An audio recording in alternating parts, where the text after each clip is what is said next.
As the 2024 presidential election kicks into high gear, Vice President Kamala Harris is playing a more and more visible role on the campaign trail. President Joe Biden is seeking a second term in office, and Harris is his top surrogate as she campaigns across a variety of states, particularly some battlegrounds.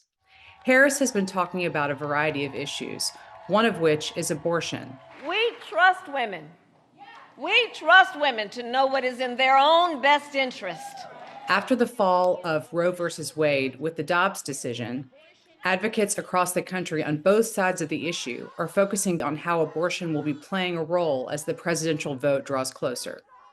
In one of her stops on the campaign trail in Arizona, Harris directly took on presumptive Republican nominee Donald Trump in what she said was his role in the fall of Roe and blamed him for restrictions that Arizona has sought to put on the practice of abortion.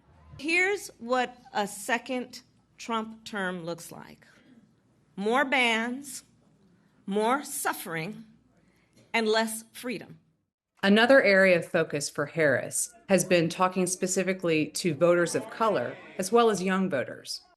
Harris is a graduate of a historically Black college or university, Howard University, and she talks about that a lot on the campaign trail.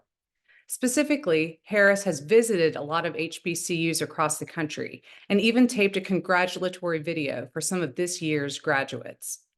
Another top issue on the minds of a lot of voters heading into this fall is the economy.